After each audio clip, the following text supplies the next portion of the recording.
Лицензия отзывает Национальный банк в связи с тем, что когда у банка появляются какие-то проблемы. Если состоится гарантийный случай, то мы в течение 30 дней на сегодняшний день выплатим им компенсацию, то есть ту сумму, которую они на депозит положили в пределах 1 миллиона сомов.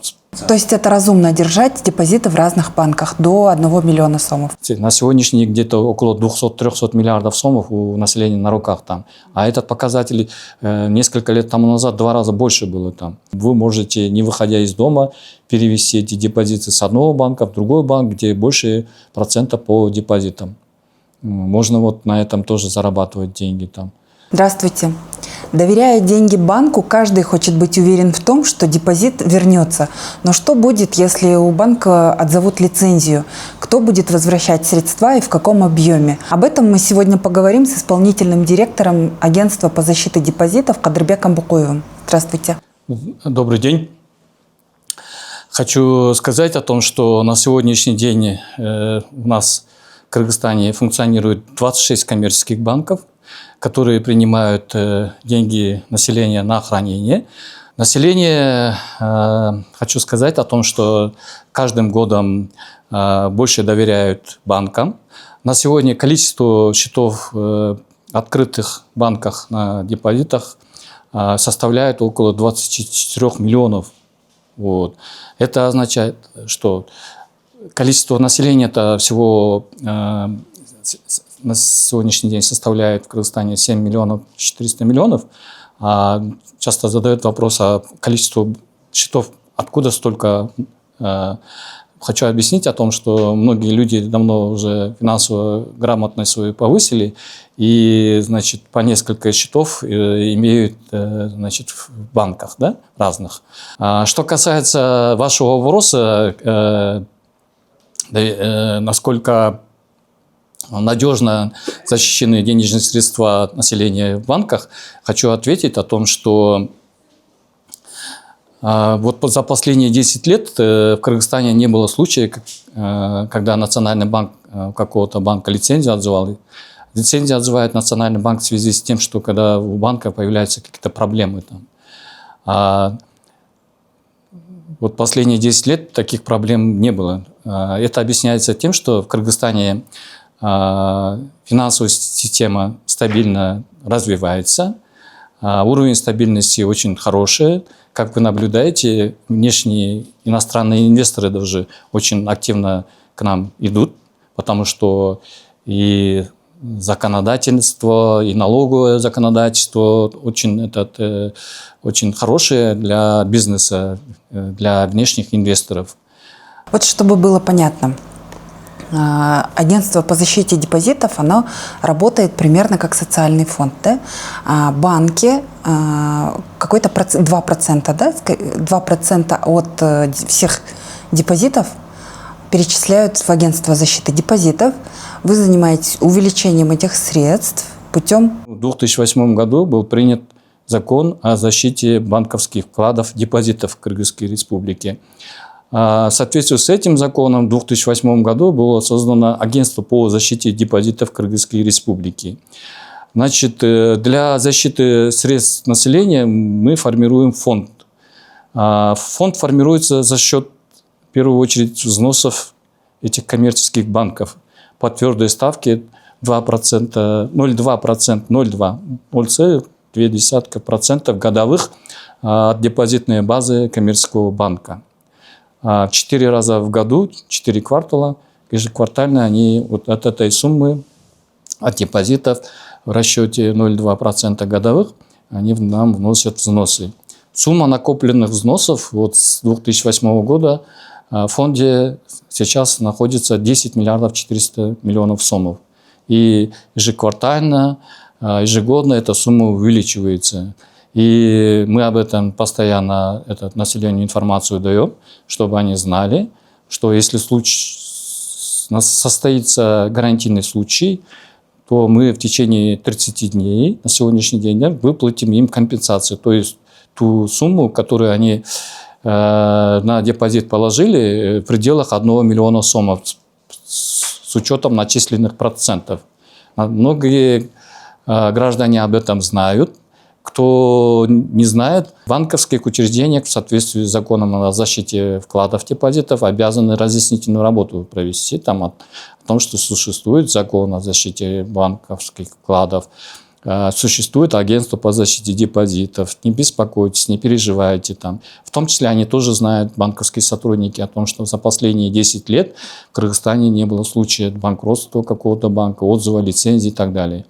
И мы в интересах населения тоже проводим анализы. В ближайшие годы таких случаев и не предвидится, потому что финансовая стабильность очень контролируется со стороны государства в лице Национального банка, Министерства финансов и других финансовых учреждений.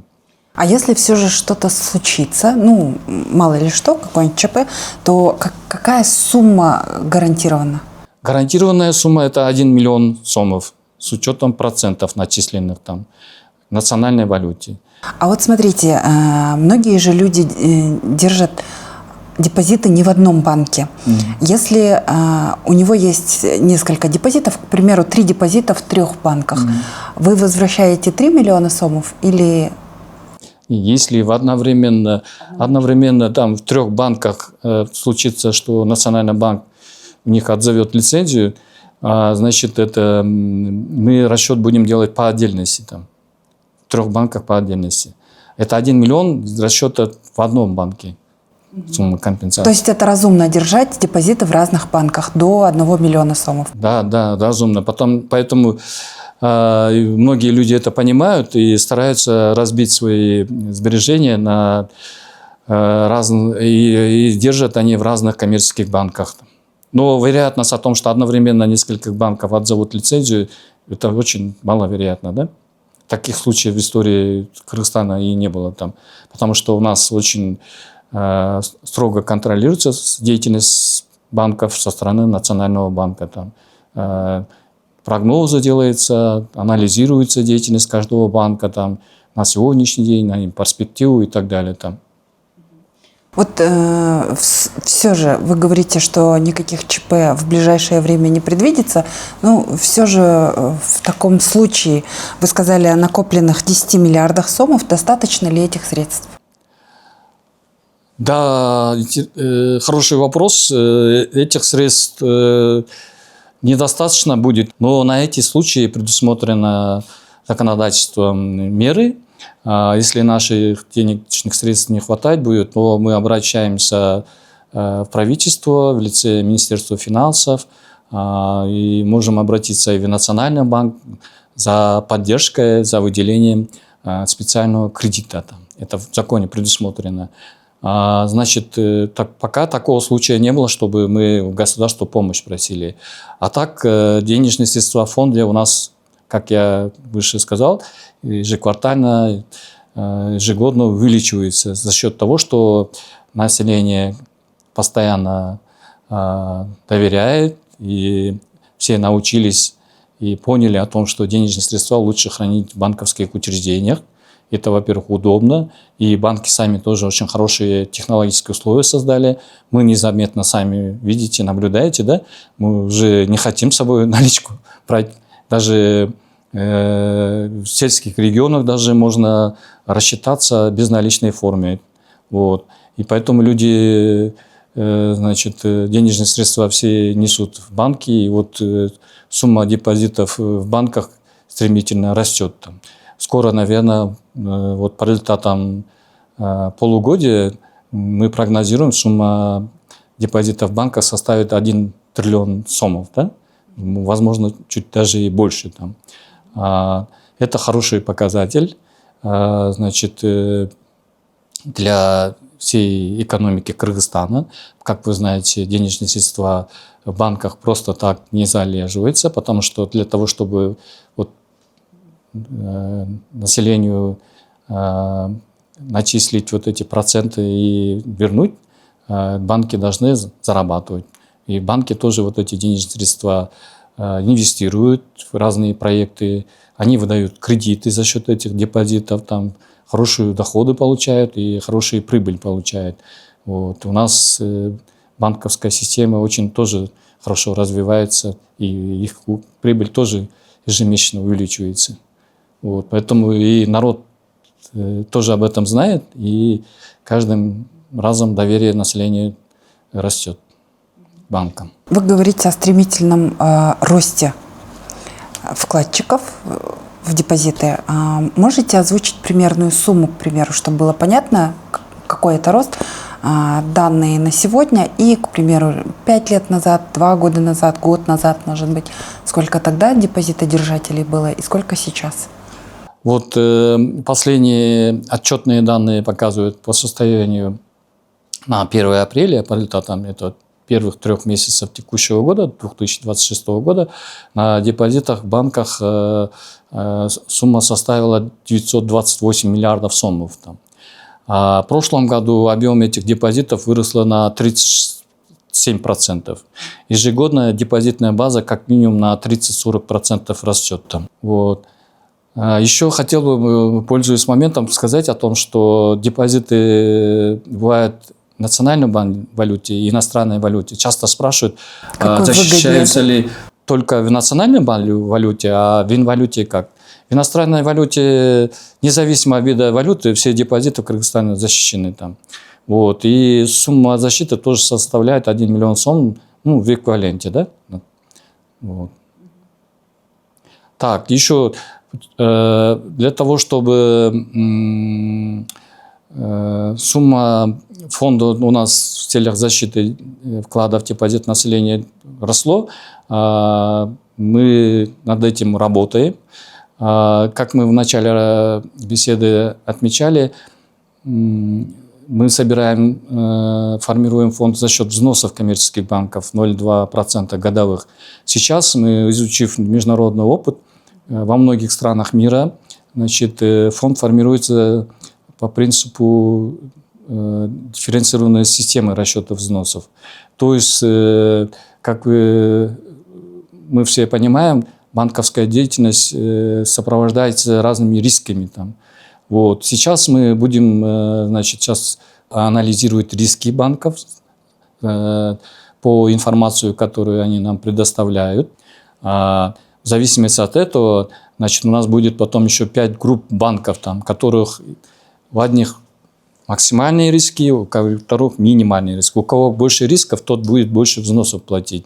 И при этом вот эта ставка, которая на сегодняшний день фиксирована 0,2%, сейчас будет уже максимально до 0,5% будет. Это вот 2 раза, чуть больше 2 раза будет увеличена ставка. Когда это будет сделано? Будем больше собирать, 2 раза больше. А это, сейчас подготовлен соответствующие изменения в наш закон о защите вкладов, о введении понятия, термина и других вопросов там необходимо законодательно утвердить. Сейчас работает межведомственная рабочая группа. В ближайшие месяцы мы этот проект вынесем на рассмотрение правительства, затем Джорко Кенеш. И мы прогнозируем это со следующего года, где-то, может, во второй половине следующего года. А насколько это необходимо? Ведь вы сами сказали, что никаких ЧП в ближайшее время не предвидится, что банковская система работает хорошо.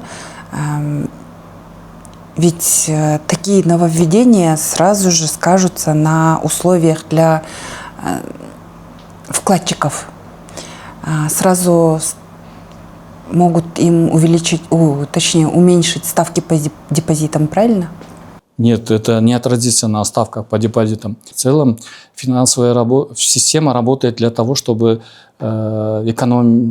экономика страны развивалась. А для развития экономики нужны денежные средства. Чтобы простым языком население, в том числе зарабатывает, пенсии получает, деньги не хранили в кармане или дома и так далее. Они несли в банк, потому что банки являются кровеносными система экономики. Там. Все время экономике денежные средства нужны. Там. И вот это показатели, у нас в экономике есть такой показатель, сколько денежных средств находится на руках у населения. Да? Она тоже сокращается в связи с доверием банков. Вот на сегодняшний день где-то около 200-300 миллиардов сомов у населения на руках там. А этот показатель несколько лет тому назад 2 раза больше было там.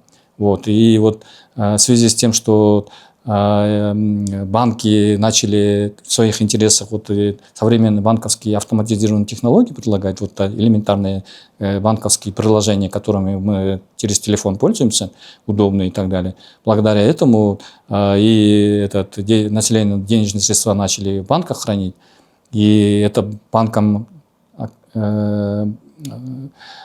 послужило очень финансово необходимым.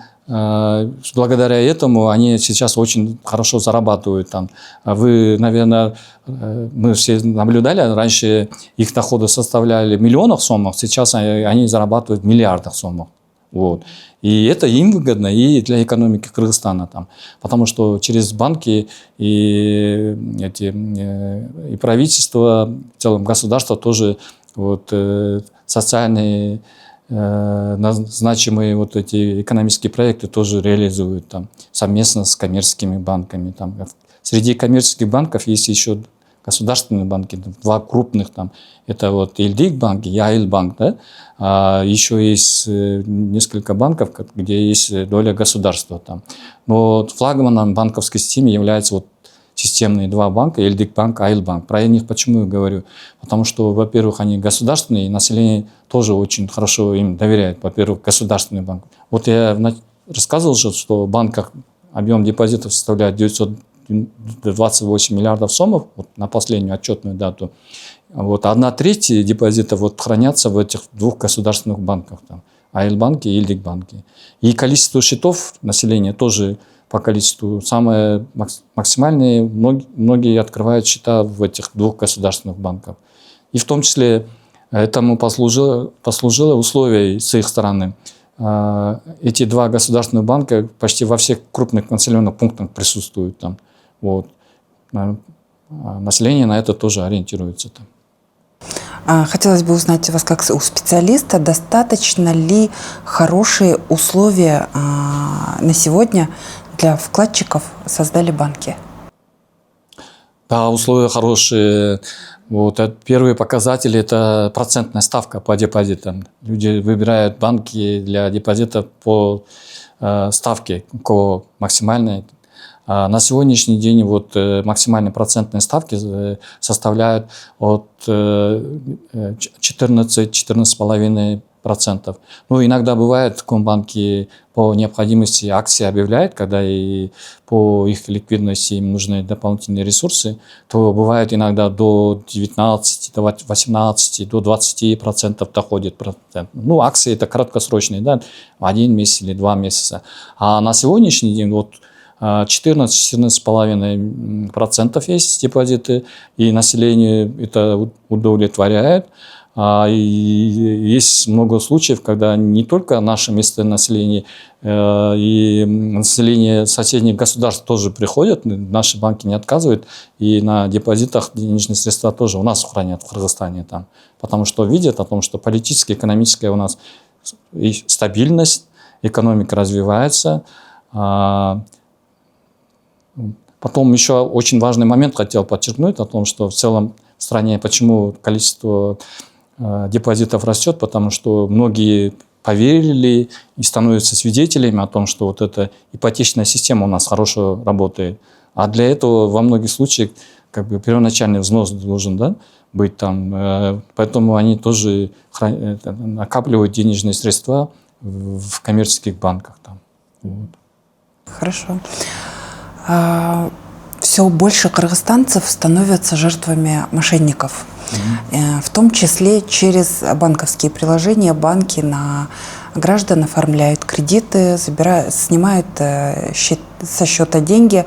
Добрались ли мошенники до вкладов? Если только сговор не произойдет, или утечка информации со стороны банка и так далее. А так, как я вначале сказал, если только мошенники не вникнут в такое доверие самого вкладчика, и вкладчик сам не пойдет в банк и снимет, не отдаст эти деньги, ну, это другой случай, да?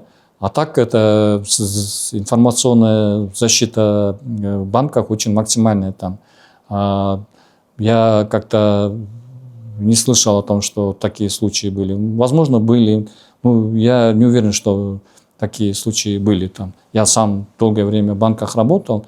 Могу уверить о том, что система защиты очень максимально высоком уровне там банк. Вот вы сказали, что в Кыргызстан приезжают иностранцы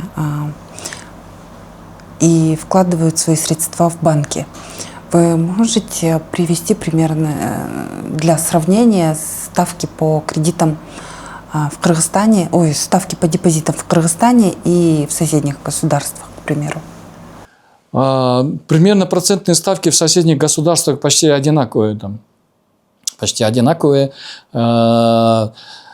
Но условия разные могут быть. Почему эти иностранные граждане у нас на депозите денежные средства хранят? Потому что у них налоговое законодательство другое. Там, во-первых, вот ключевое, то, что в некоторых странах с ваших доходов по депозитам налоги снимают. А у нас такого нет. Если только вы в декларации не укажете, и если они очень огромные, то там может быть нюансы о том, что вам необходимо с этих доходов налоги заплатить. Там. Может быть, это коммерческие, еще что-то связано и так далее. Там. А так это с обычных депозитов мы налоги не платим. Там. Вот это привлекает. Там. А у нас законодательство не такое, что вот если гражданин Кыргызстана налоги не платит, а с депозитов, иностранец платит. Такого нет, одинаковые условия там. Вот.